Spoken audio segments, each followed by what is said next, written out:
حکومت ان کی، وہ کسی کے محتاج نہیں، وہ کسی کے پابند نہیں، بلکہ سارا اختیار وقت کے نبی کو ہوتا ہے، وہ مختار کل ہوتا ہے۔ اس منظر کو اپنے سامنے رکھیے، نوح علیہ الصلوۃ والسلام اپنے بیٹے کو آواز لگا رہے، وَكَانَ فِي مَعْزِلٍ، یہ نیچی جگہ کی طرف الگ تھلگ تھا۔ نوح علیہ الصلوۃ والسلام نے اس کو پکارا، یا بنی ارکب معنا، اے بیٹا ہمارے ساتھ کشتی میں سوار ہو جاؤ، ولا تکن مع الکافرین، ہم سے الگ تھلگ رہ کر تم کافروں میں شامل نہ ہو، آ جاؤ ہماری کشتی میں شامل ہو جاؤ، یعنی مجھ پر ایمان لے آؤ اور اہل ایمان کی جماعت میں شامل ہو جاؤ۔ قال سآوی الی جبل یعصمنی من الماء، کہنے لگا کہ میں پہاڑ کی چوٹی پہ چڑھ جاؤں گا، بارش تو برس رہی ہے، پانی تو آ رہا ہے، عذاب تو آ گیا ہے، لیکن یہ پہاڑ بہت اونچا ہے، میں اس پہاڑ کی چوٹی پہ چڑھ جاؤں گا، یہ مجھے پانی سے بچا لے گا، میں غرق نہیں ہوں گا، بچ جاؤں گا۔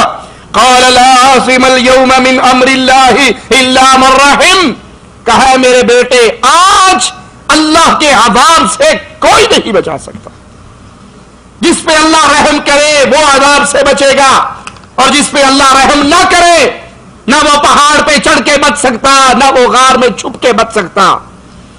آج بچت نہیں ہے، بچت کا ایک راستہ لا الہ الا اللہ کا اقرار کر کے میری کشتی میں سوار ہو جا۔ وحال بینہم الموج فکان من المغرقین، ابھی یہ باتیں ہو رہی باپ بیٹے کے درمیان، ایک موج آتی ہے، پانی کی لہر آتی ہے، اور ان دونوں کے درمیان حائل ہو گئی اور بیٹا غرق ہو گیا۔ وَنَادَى نُوحُ رَبَّهُ فَقَالَ رَبِّ إِنَّ ابْنِي مِنْ أَهْلِي وَإِنَّ وَعْدَكَ الْحَقُّ، نوح علیہ الصلوۃ والسلام وہیں سے اپنے رب کو پکارتے ہیں۔ نبی مختار کل ہوتے تو کہتے پانی کو میرے بیٹے کو غرق نہ کرنا، اگر نبی کا تصرف ہوتا، اگر نبی کے اختیار میں ہوتا، مختار کل اللہ ہے، باقی سارے اس اللہ کے سامنے سوالی ہے۔ نوح علیہ الصلوۃ والسلام نے کہا اللہ ان ابنی من اہلی، یہ تو میرا بیٹا ہے، یہ میرے اہل و عیال میں سے ہے، وَإِنَّ وَعْدَكَ الْحَقُّ، اللہ تیرا وعدہ بھی سچا ہے، وَأَنْتَ أَحْكَمُ الْحَاكِمِينَ، اور تو سب فیصلہ کرنے والوں سے بڑھ کر فیصلہ کرنے والا ہے۔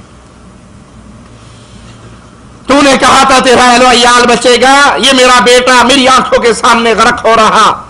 مالک فرماتا ہے قال یا نوح انہ لیس من اہلک، ہم نے کہا اے نوح، مالک نے آواز لگائی اے نوح انہ لیس من اہلک، یہ تیری اہل میں سے نہیں ہے، یہ تیرا بیٹا نہیں ہے، تیرے اہل میں سے نہیں ہے، اور یہاں اہل سے مراد وہ جو ان پر ایمان لے آئے۔ اگر نبی کا بیٹا بھی نبی پر ایمان نہ لے کر آئے، وہ اس لیے نہیں بچ سکتا کہ یہ نبی کا بیٹا ہے۔ یاد کر لیجئے خالق کائنات کے اس اصول کو، نبی کا بیٹا اگر نبی پہ ایمان نہ لائے وہ اس لیے نہیں بچ سکتا کہ یہ نبی کا بیٹا ہے۔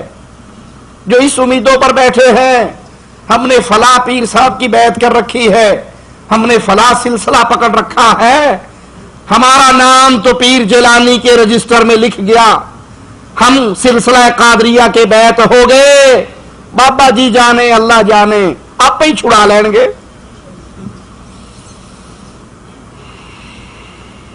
وہ قوال کہتا ہے نا، نہ میں مکے گیا نہ 100 جمعے پڑے، نہ میں گنگا گیا نہ میں اشنان کیتا، نہ میں نے تسبیح پھیری نہ میں نے چلے کاٹے، میں نے کچھ بھی نہیں کیا، نہ نمازیں پڑھی، نہ تو میں مسلمانوں والی پارٹی میں ہوں نہ میں ہندوؤں والی پارٹی میں ہوں۔ مکے گیا گل بندی نہیں، پاویں 100 جمعے پڑھ آئیے، گنگا گئے گل بندی نہیں، پاویں 100 ہوتے کھائیے، وہ کہتا ہے یہ پارٹی بھی ٹھیک ہے یہ بھی ٹھیک ہے، دونوں جڑا جتھے لگا ہے ٹھیک لگا ہے، کہتا لیکن میں نے یہ بھی نہیں کیا یہ بھی نہیں کیا۔ بلے شاہ نو مرشد ملیا، انہیں ایویں ہی جا بخشایا، کوئی محنت کرنے کی ضرورت نہیں، کوئی ایمان لانے کی ضرورت نہیں، بس مرشد ٹاپ کلاس پکڑ لو۔ وہ مرشد پکڑا نہیں گیا، بندے کی جان چھوٹ گئی۔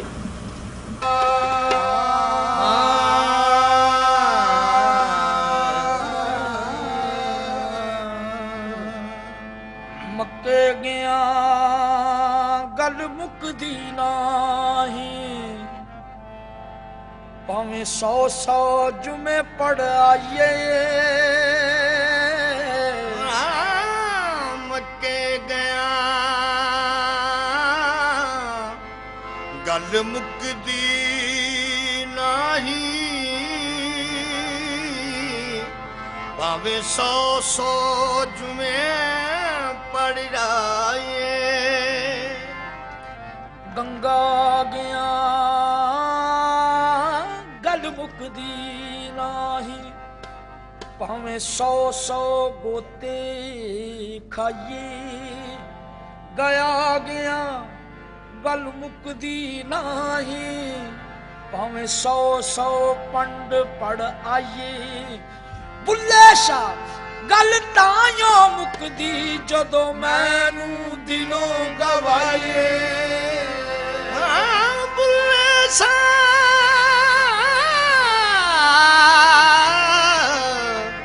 گل تائیوں مکدی جدوں مینوں دلوں گوائیے نہ میں پوجا پاٹ جو کیتی تے نہ میں گنگا نہایا نہ میں 5 نمازاں پڑھیاں تے نہ میں 5 نمازاں پڑھیاں نہ تسبیح کھڑکایا نہ میں 30 روزے رکھے نہ میں چلا کمایا بلے شاہ نو مرشد ملیا انہیں ایویں جا بخشایا بلے شاہ نو مرشد ملیا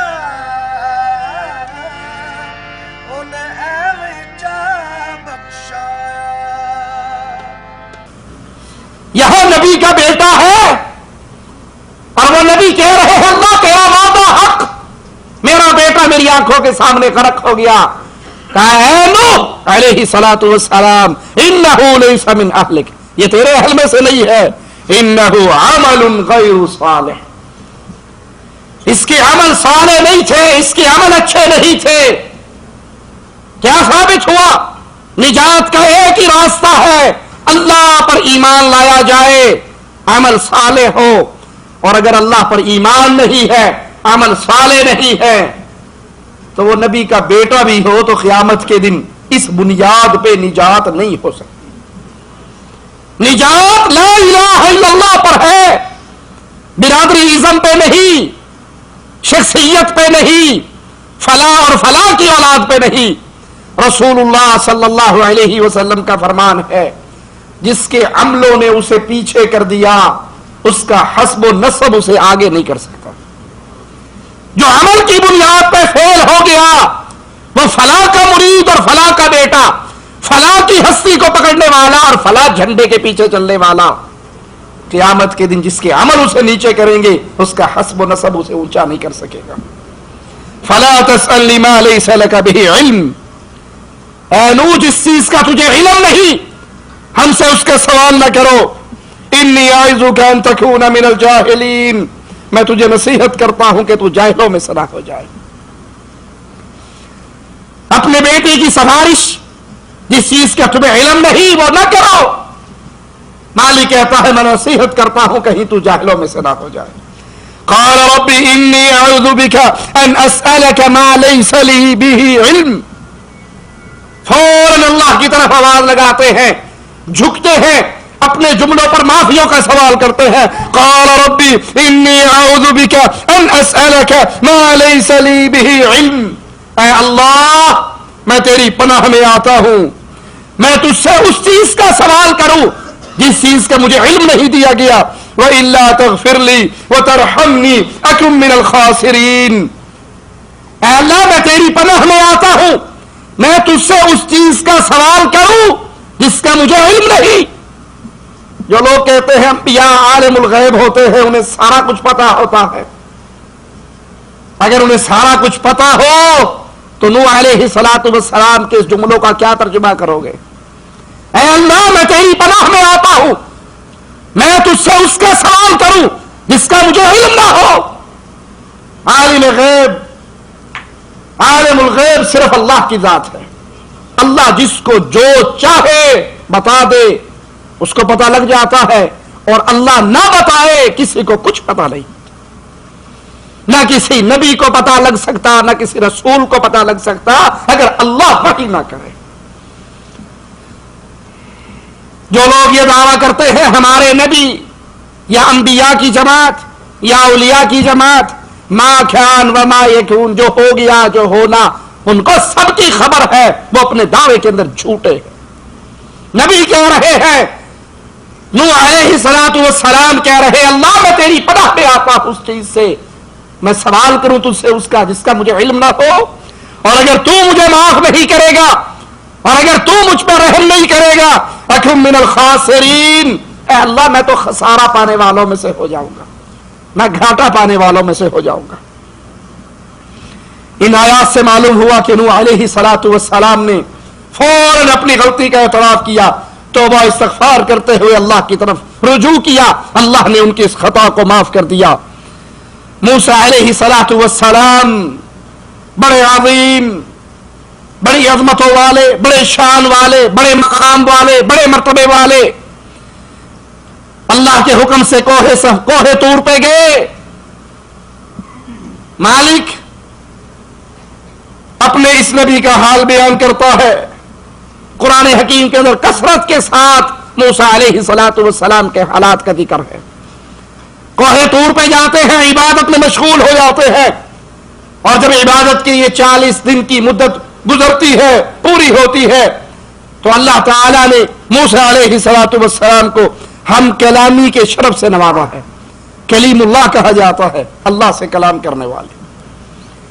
جب اللہ نے ہم کلامی کے شرف سے نوازا بڑے خوش ہوئے، اور خوشی میں آ کر محبت میں آ کر کہنے لگے ربی ارنی انظر الیک، اے اللہ میں تیرا دیدار کرنا چاہتا ہوں، میں تجھے دیکھنا چاہتا ہوں۔ مالک فرماتا ہے لن ترانی، اے موسیٰ تو مجھے نہیں دیکھ سکتا، اس پہاڑ کو دیکھیے، اگر یہ اپنی جگہ پہ ٹھہرا رہا، کھڑا رہا تو ہو سکتا ہے پھر تو دیکھ لے۔ وَلَكِنْ انظُرْ إِلَى الْجَبَلِ فَإِنِ اسْتَقَرَّ مَكَانَهُ فَسَوْفَ تَرَانِي، اس پہاڑ کو دیکھو، اگر یہ اپنے مقام پہ برقرار رہا تو پھر تم مجھے دیکھ لو گے۔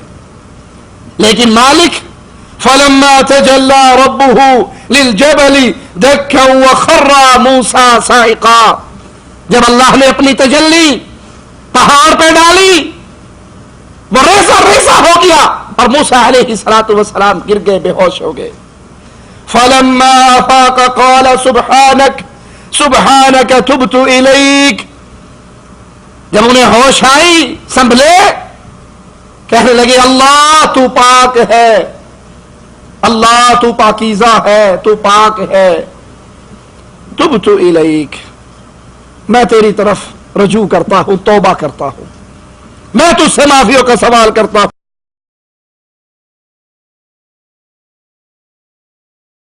وانا اول المؤمنین، اور میں ایمان لانے والوں میں سب سے پہلے ایمان لے کر آتا ہوں۔ موسیٰ علیہ السلام نے اللہ سے یہ مطالبہ کیا،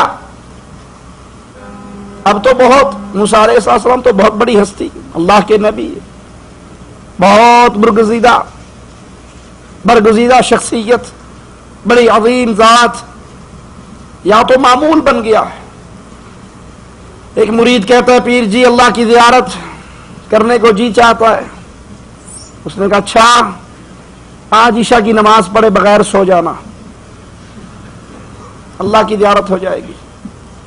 مرید نے آدھا ٹوٹکے پہ عمل کر لیا، فرض پڑھ لیے، سنتیں چھوڑ کے سو گیا، رات کو رسول اللہ صلی اللہ علیہ وسلم خواب میں آ گئے، کہنے لگے میں نے تیرا کیا بگاڑا ہے، تو نے میری سنتیں کیوں چھوڑی ہیں؟ یہ صبح اٹھ کر پیر صاحب کے پاس آتا ہے، جی شاہ جی ادھی گل منی سی، سنتا کوئی نہیں پڑھیاں تو نبی پاک آ گئے، کہا بے وقوف، اگر فرض نہ پڑتا تیرا مقصود پورا ہو جائے۔ موسیٰ علیہ السلام کی آوازیں پہ غور کیجئے، اے اللہ میں تجھے دیکھنا چاہتا ہوں. مالک کا جواب بھی سنیے، لن ترانی، تو نہیں دیکھ سکتا. دنیا کی اس آنکھ سے کوئی اللہ کا دیدار نہیں کر سکتا. اہل ایمان جنت میں اللہ کا دیدار کریں گے. اللہ کے نبی علیہ الصلوۃ والسلام نے فرمایا جیسے تم 14ویں کے چمکتے ہوئے چاند کو دیکھتے ہو اور تمہیں کوئی تکلیف محسوس نہیں ہوتی اس کو دیکھنے میں، قیامت کے دن تم ایسے اپنے اللہ کا دیدار کرو گے. اللہ اپنے بندوں کو بلائے گا، اکٹھا کرے گا یوم مزید، عنایت والے دن. کہے گا مانگو میرے بندوں کیا مانگتے ہو.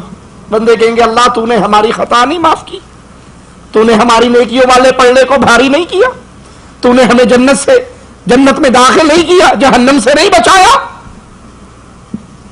یہ تیری بڑی بڑی عنایتیں ہیں، اب کیا مانگے. کہا مانگو کیا مانگتے ہو.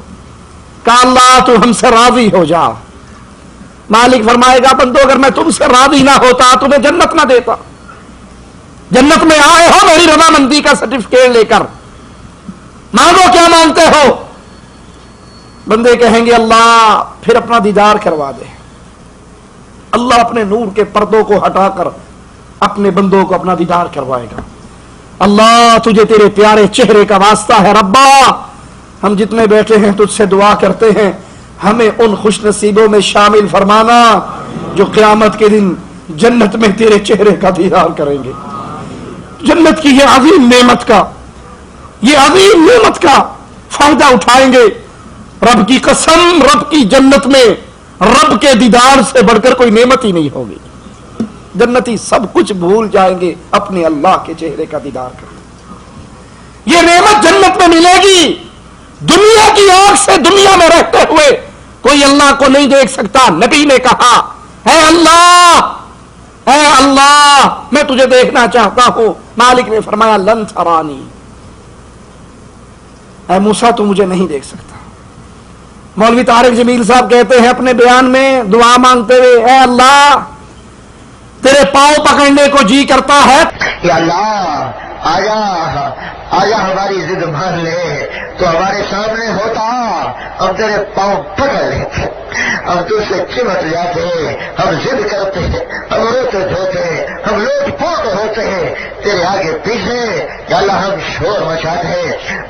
اللہ نبی کو کہہ رہا ہے نبی تو مجھے دیکھ نہیں سکتا، اور یہاں دعوے دار رب کے پاؤں پکڑنے کے کہہ رہے ہیں تیرے پاؤں پکڑنے. لا حول ولا قوت الا باللہ.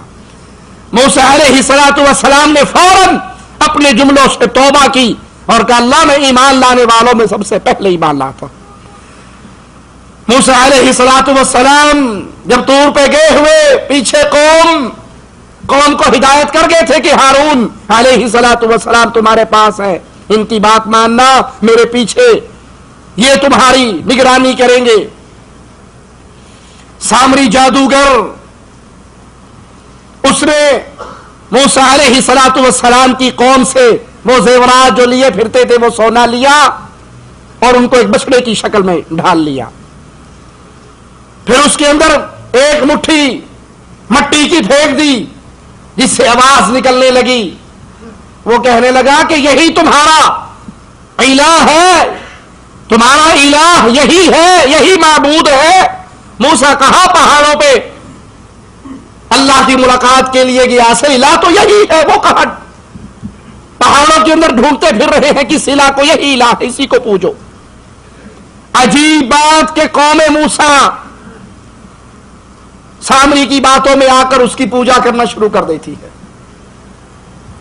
موسیٰ علیہ الصلوۃ والسلام کو اللہ اطلاع دیتا ہے تیرے بعد تیری قوم سامری کے چکر میں آ کر اس بچڑے کو پوج رہی ہے. انہیں اتنا غصہ آیا، اتنے شدید ناراض ہوئے.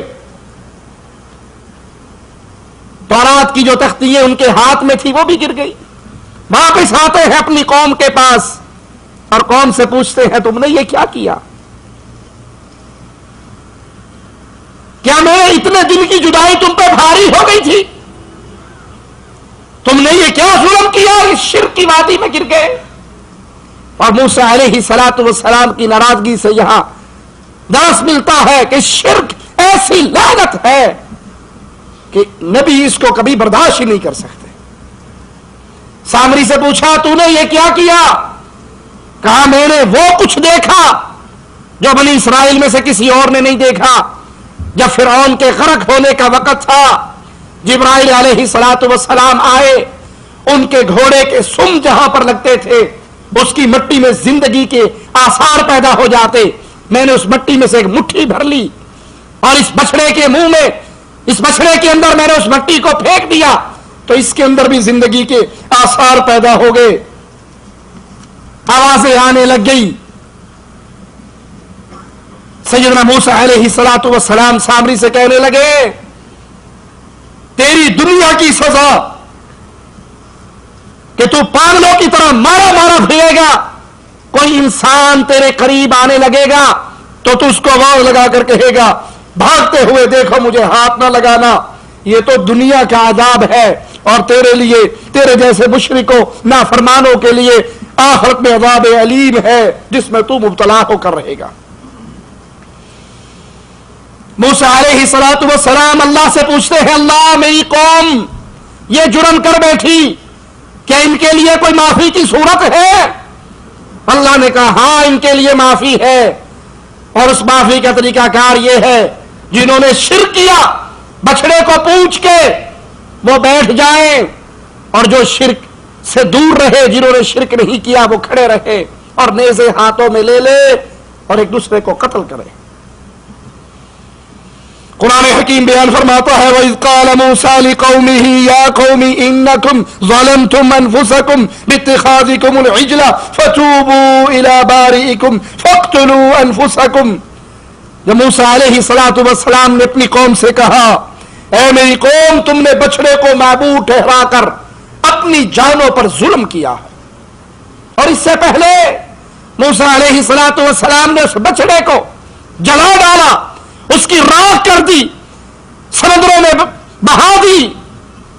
اور یاد کر لیجئے الہ اتنا مجبور نہیں ہوا کرتا کہ کوئی اس پہ حملہ کرے اور اپنا بھی دفاع نہ کر سکے، وہ الہ ہوتا ہے۔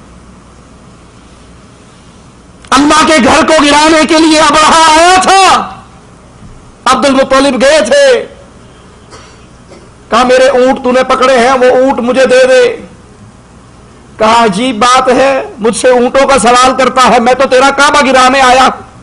کہا یہ اونٹ میرے ہیں میں مانگنے آیا ہوں مجھے دے دے۔ کعبے کی طرف جب بڑھے گا جس کا کعبہ ہے وہ خود ہی نہیں بڑھ لے گا، یہ اونٹ میرے ہیں یہ مجھے دے دے۔ تو آگے ہو کر تو دیکھ اللہ تجھ سے کیسا انتقام لیتا ہے۔ یہ بھی کوئی الہ ہے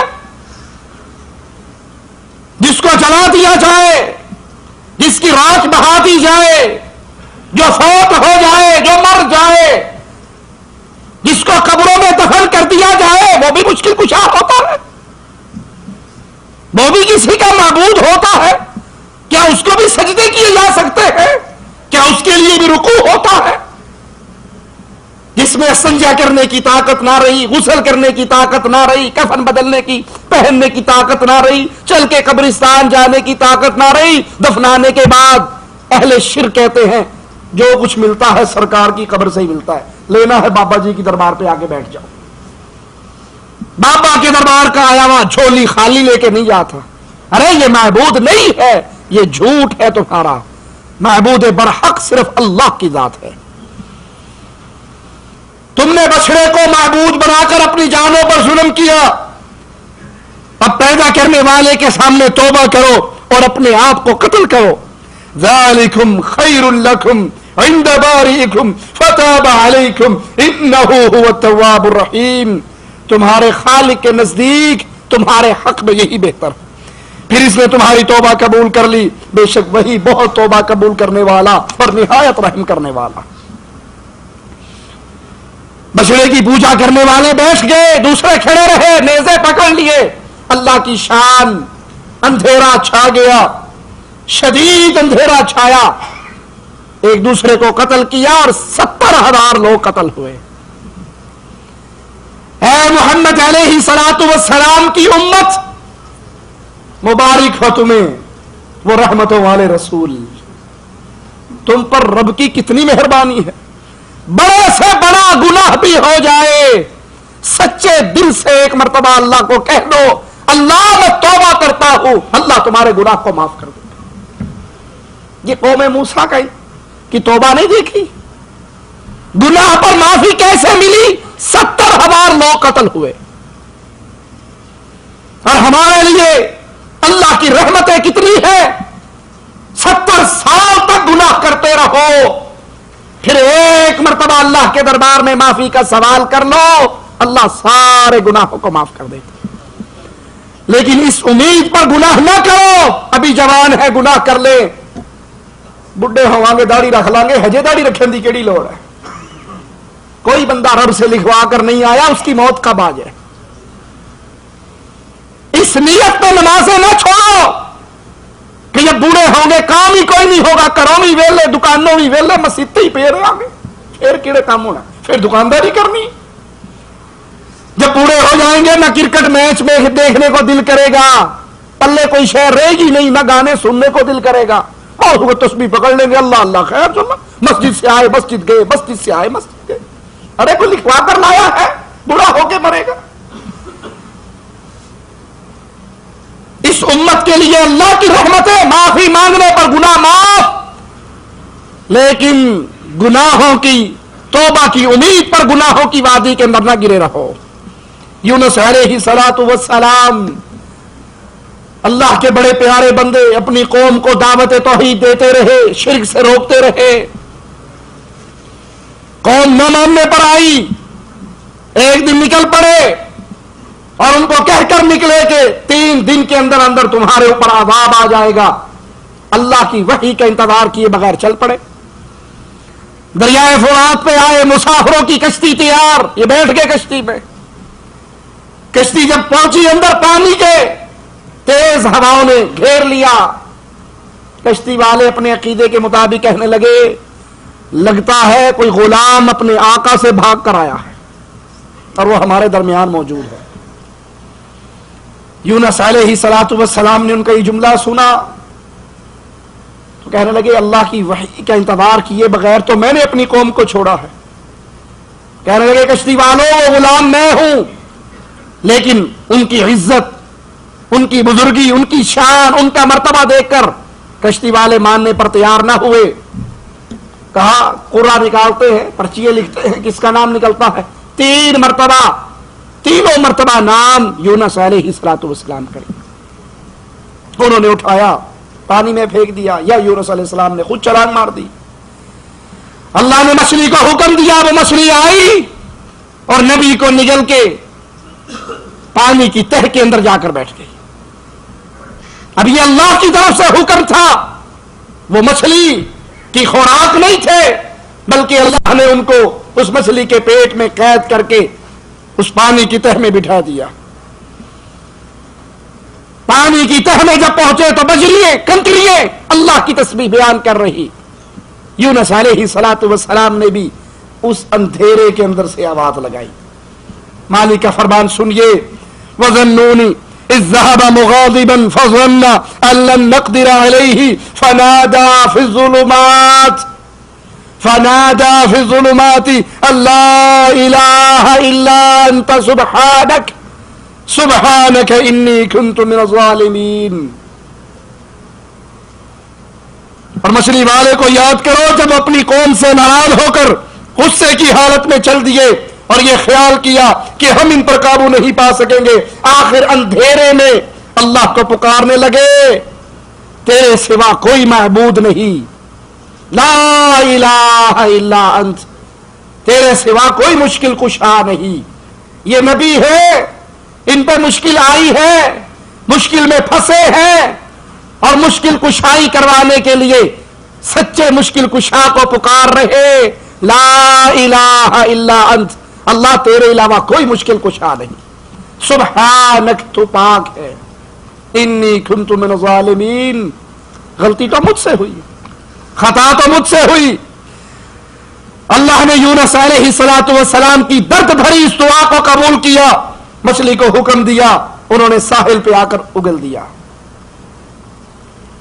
فاستجبنا له وَنَجَّيْنَاهُ مِنَ الْغَمِّ وَكَذَلِكَ نُنْجِي الْمُؤْمِنِينَ. تو ہم نے ان کی دعا قبول کر لی انہیں غم سے نجات بخشی اور ایمان والوں کو ہم اسی طرح نجات دیا کرتے ہیں.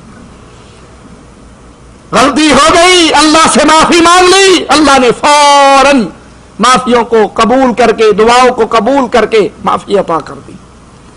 رسول اللہ صلی اللہ علیہ وسلم نے فرمایا کسی کو کوئی غم ہو، کسی کو کوئی پریشانی ہو، وہ ان الفاظ کے ساتھ دعا کرے جن الفاظ کے ساتھ مچھلی والے یعنی یونس علیہ السلام نے کی، اللہ اس کی پریشانی کو دور کر دے گا.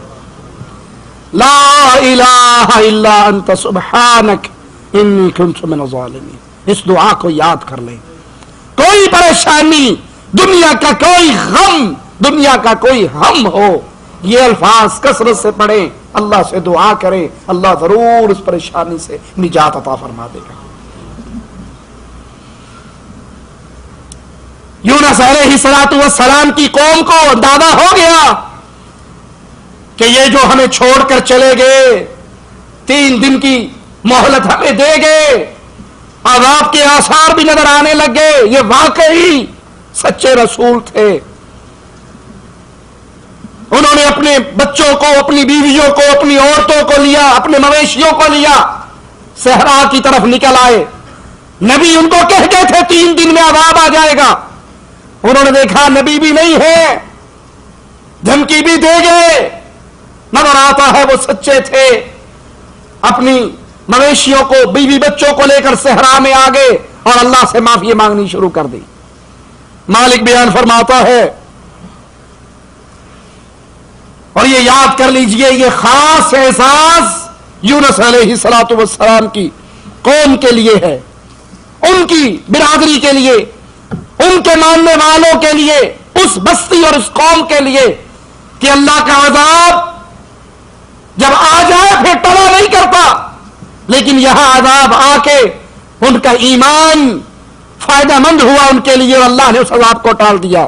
فلولا كانت قرية آمنت فنفعها إيمانها إلا قوم يونس لما آمنوا كشفنا عنهم عذاب الخزي في الحياة الدنيا ومتعناهم إلى حين.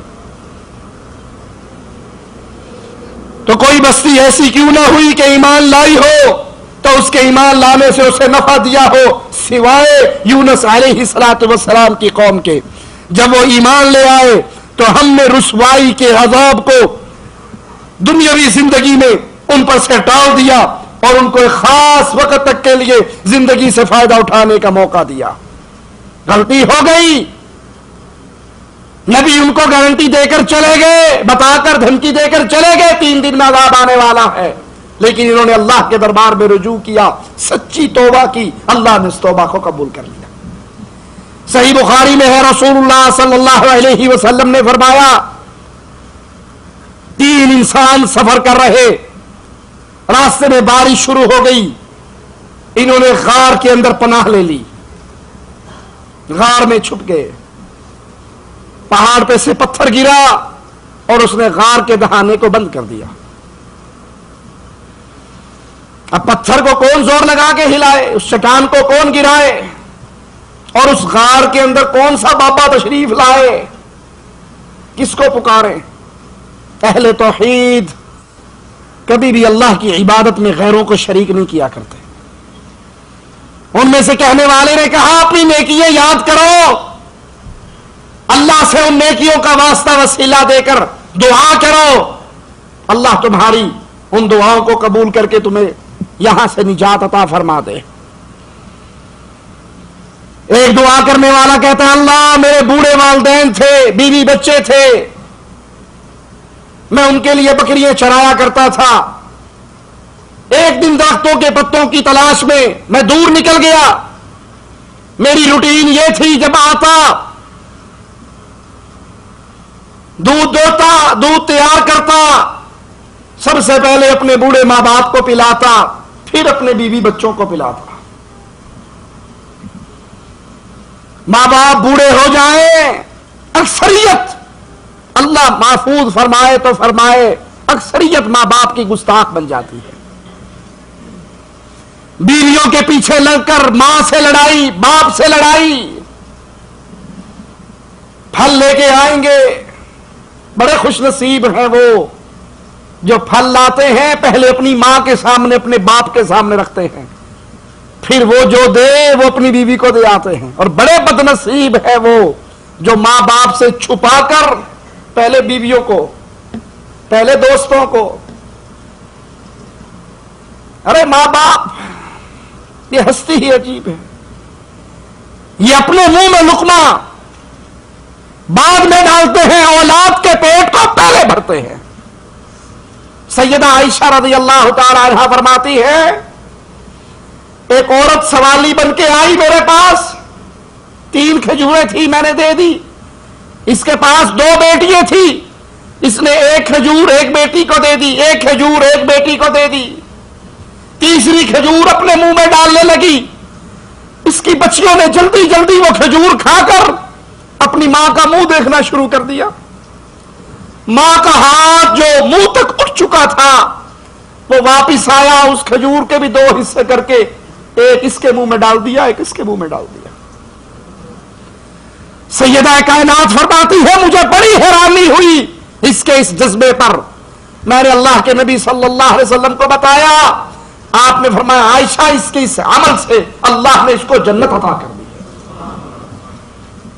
ماں باپ بچہ بیمار ہو جائے راتوں کو جاگتے ہیں، اولاد کے سکون کے لیے ہر غم ہر دکھ برداشت کرتے ہیں، ہماری اولاد سکون سے رہے. لیکن اولاد جوان ہو جائے ماں باپ کو ٹھوکریں مارتے ہیں، ماں باپ کو دھکے دیتے ہیں، ماں باپ کو گالیاں دیتے ہیں، ماں باپ کو گھروں سے نکال دیتے ہیں. اعلیٰ چیز اپنی بیوی کو لا کر دیں گے اور بیگم کچھ بچا دے گی تو بچا کچھا ان بوڑھوں کے سامنے ڈال دیں گے. کبھی نہ بھولنا آج جو تم اپنے ماں باپ کے ساتھ سلوک کر رہے ہو، کل کو جب تم ماں باپ بنو گے تمہاری اولاد اس سے برا سلوک کرے گی. جیسی کرنی ویسی بھرنی. یہ دعا مانگنے والا کہتا ہے اللہ میں دودھ نکالتا پہلے ماں کو پلاتا، پہلے باپ کو پلاتا، بچتا پھر میں اپنے بیوی بچوں کو پلاتا. ایک دن میں دور نکل گیا، لیٹ واپس آیا، میرے آنے تک ماں بھی سو چکی تھی، باپ بھی سو چکا تھا. اب بچے مانگ رہے ہیں، دودھ کر رہے ہیں، میں دودھ کا پیالہ لے کے ماں باپ کے سرہانے کھڑا ہوں. بچے رو رہے ہیں، میرے قدموں میں لوٹ پوٹ ہو رہے ہیں. ان کو اس لیے نہیں دینا کہ پہلے میں ماں باپ کو دیا کرتا تھا، ان کو بعد میں. اور ماں باپ کو اس لیے نہیں دے رہا کہ بوڑھے بندے ہیں، مشکل سے آنکھ لگی ہے، اگر رات کو اٹھا دیا پتہ نہیں دوبارہ نیند بھی آئے گی یا نہیں آئے گی. ساری رات میں ایک ٹانگ پر ماں باپ کے سرہانے کھڑا رہا اور یہ بچے میرے پاؤں میں بابا بابا بابا کرتے روتے روتے سو گئے. اے اللہ میں نے اپنے بچوں کو رلانا برداشت کیا، بھوکے سلانا برداشت کیا، اپنے ماں باپ سے پہلے میں نے ان کو دودھ نہیں دیا.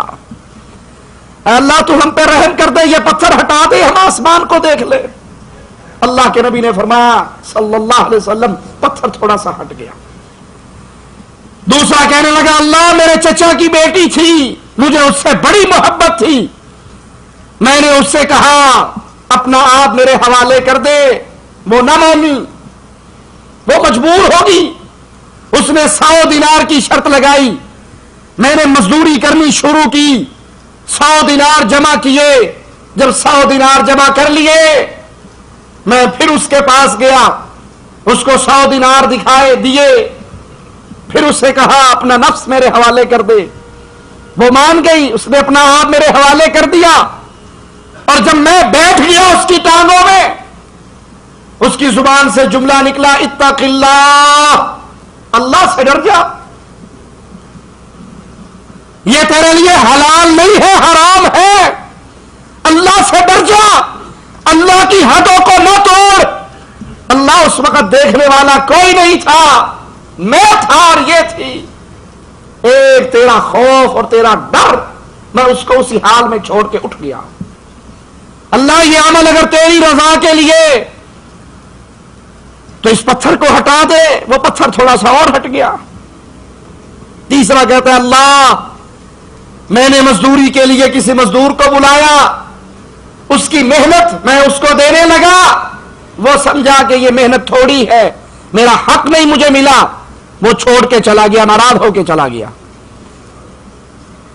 ہمارے جیسا ہوتا کہ چنگی گل ہے 50 ریال ہی بچے نا، جان چھٹی، 2 ٹائم دی روٹی بچی۔ لیکن یہ اللہ کا ڈر رکھنے والے، اللہ ہمارے دل میں بھی اپنا ڈر پیدا فرما دے، اللہ ہمارے دل میں اپنا خوف پیدا فرما دے، اللہ ہمارا ہاتھ حرام کی طرف بڑھتے ہوئے رک جائے، کبھی نہ بڑھے۔ کہا اے اللہ میں نے اس کی اس محنت کو کاروبار میں لگا دیا، تجارت میں لگا دی، اس کی بکریاں پھیل گئی، بڑھ گئی، مویشی بڑھ گئے، میں نے اس کے مویشیوں کو سنبھالنے کے لیے چرواہے بھی رکھ لیے۔ ایک دن اس کو پھر یاد آئی، وہ آ گیا، کہنے لگا جو میری مزدوری تھی مجھے دے دو۔ میں نے کہا یہ سارا مال مویشی تیرا ہے، یہ چرواہے بھی تیرے ہیں، لے جا۔ وہ کہنے لگا مجھ سے مذاق نہ کرو، میرے تو وہ تھوڑے سے پیسے تھے، وہ دے دو۔ کہا اللہ کے بندے میں مذاق نہیں کر رہا، وہ تیرا مال تھا، میں نے کاروبار میں لگایا، اللہ نے اتنا نفع دیا ہے، یہ جتنے مویشی ہے تیرے، چرواہے جتنے ہیں تیرے، لے جا۔ اے اللہ میں نے نہ دنیا میں بلے بلے کروانے کے لیے یہ کام کیا، نہ کسی کو بتایا، خاص تیری رضا کے لیے کیا۔ اے اللہ اگر تو راضی ہے اس پہ ہمیں معاف کر دے، ہمیں نجات دے دے۔ اس تیسرے نے دعا کی، اللہ نے اس پتھر کو ہٹا دیا۔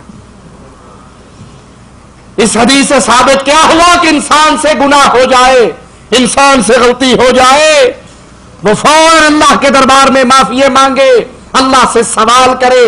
اللہ کے در کا سوالی کبھی خالی نہیں رہتا، اللہ کے در کا منگتا کبھی بھوکا نہیں رہتا، اللہ کے در کا بھکاری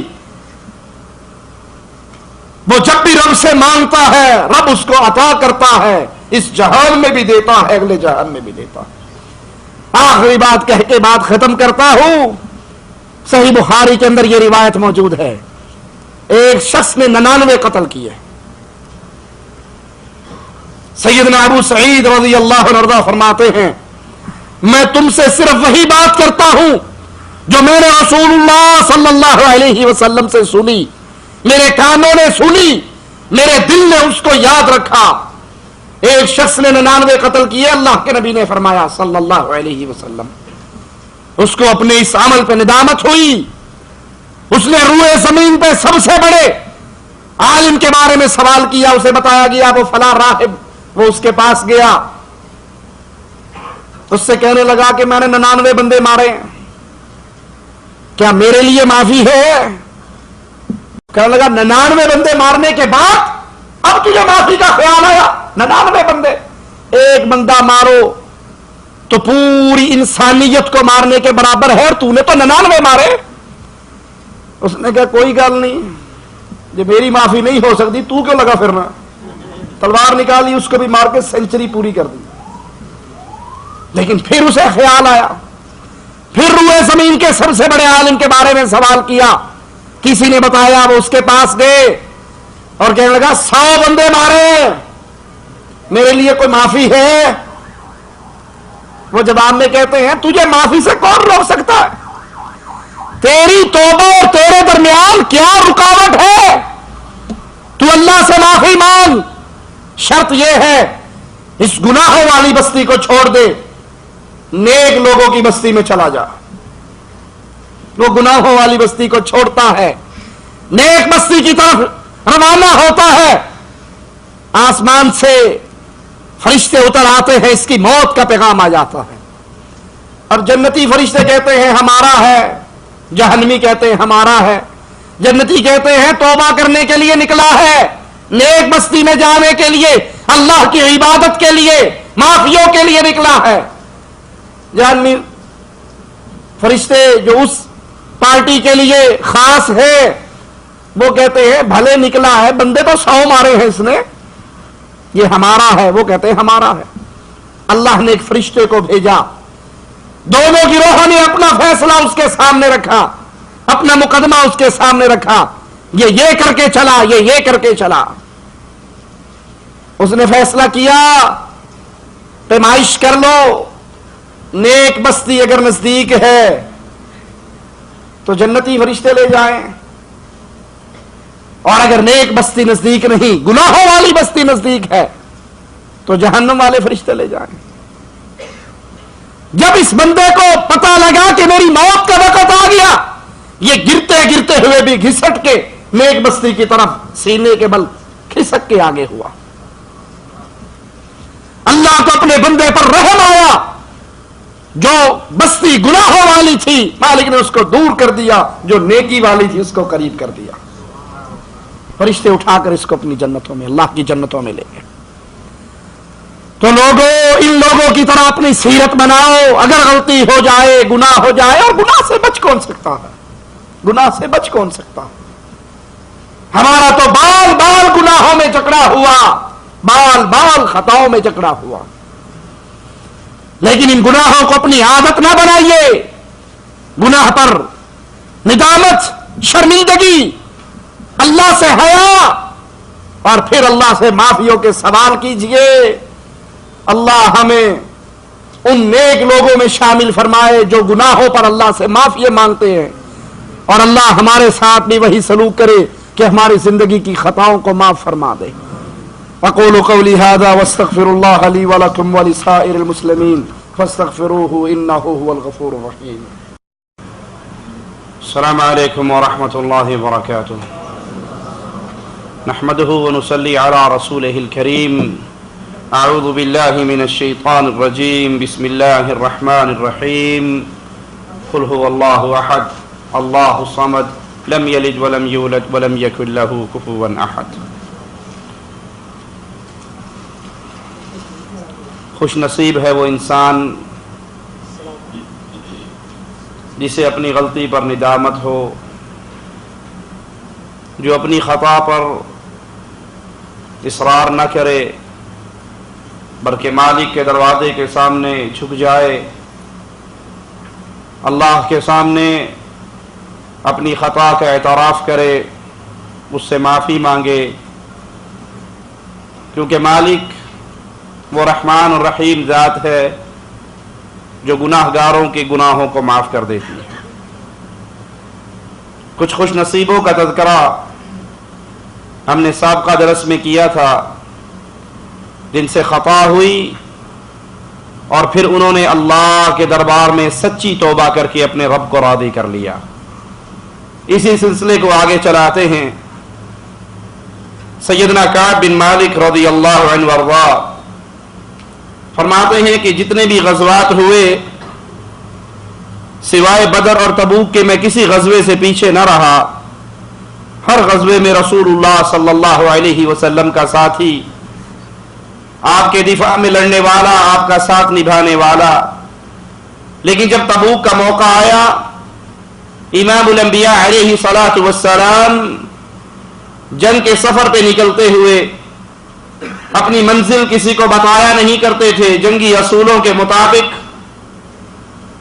لیکن یہ تبوک کا سفر بھی طویل، گرمی بھی شدید، اس لیے آپ علیہ الصلاۃ والسلام نے اپنے صحابہ کو بیان کر دیا کہ ہماری منزل تبوک ہے، راستے کے لیے سامان تیار کر لو، سواری تیار کر لو، سفر شدید ہے، صعوبتیں بہت زیادہ ہے۔ امام الانبیاء علیہ الصلاۃ والسلام اپنے صحابہ کو لے کر جمعرات کے دن کوچ فرماتے ہیں۔ سیدنا کعب کہتے ہیں کہ اتنا خوشحال میں کبھی نہ تھا جتنا ان ایام میں تھا، اور میں خوش تھا کہ میرے پاس سواری کے لیے 2 جانور ہیں۔ میں نے کہا کوئی بات نہیں، کل کو جاؤں گا اور سامان خرید کے پھر اپنے سفر کو شروع کر دوں گا۔ لیکن دن پہ دن گزرتے گئے اور میں اس گناہ کے اندر مبتلا ہو گیا اور رسول اللہ صلی اللہ علیہ وسلم سے پیچھے رہ گیا۔ میں مدینے کے بازاروں میں چلتا، مجھے منافقین کے علاوہ کوئی نظر نہ آتے۔ امام الانبیاء علیہ الصلاۃ والسلام تبوک میں پہنچ گئے اور وہاں پہنچ کر پوچھتے ہیں کعب بن مالک کو کیا ہوا؟ تو میری قوم کے ایک شخص نے کہا کہ کعب، اے اللہ کے رسول، اس کی دونوں چادریں اور فخر سے دائیں بائیں دیکھنے نے اس کو غرور میں مبتلا کر دیا اور وہ پیچھے رہ گیا۔